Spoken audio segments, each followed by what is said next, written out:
ഉമ്മ മരണപ്പെട്ടാൽ സംഭവിക്കും നമ്മുടെ ജീവിതത്തിൽ. ഉപ്പ മരണപ്പെടും, ഉമ്മ മരണപ്പെടും, ഫേസ് ചെയ്യേണ്ടി വരും.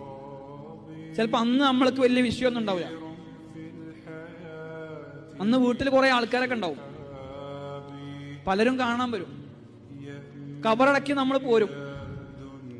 2 ദിവസം ഇങ്ങനെ ചടങ്ങ് പോലെ ആൾക്കാരൊക്കെ വന്ന് ഇങ്ങനെ സമാധാനിപ്പിച്ചു പോകും.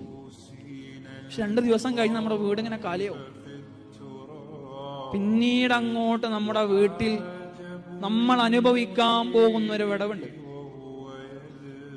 എത്ര ആള് കൂടിയാലും നികത്താനാകാത്തൊരു വിടവ്. അന്ന് അവഗണിച്ചതിന്റെ ഒക്കെയും കുറ്റബോധം നമ്മളെ ഇങ്ങനെ ഉള്ളിൽ അലയൊലിക്കും.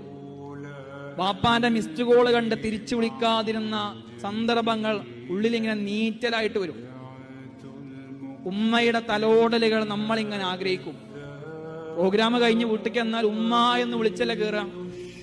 അപ്പുറത്ത് ആ വിളി കേൾക്കാൻ ഒരാളില്ലാത്ത അവസ്ഥയെക്കുറിച്ച് വെറുതെ ഒന്ന് സങ്കല്പിച്ചു. അപ്പൊ ആലോചിക്കും, ചീത്ത പറയാനെങ്കിലും വാപ്പ ഉണ്ടായിരുന്നുവെങ്കിൽ. അതിന് വല്ലാത്തൊരു പറഞ്ഞറിയിക്കാൻ പറ്റാത്തൊരവസ്ഥയുണ്ട്, അനുഭവമുണ്ട്. നമ്മുടെ ജീവിതം ശൂന്യവും.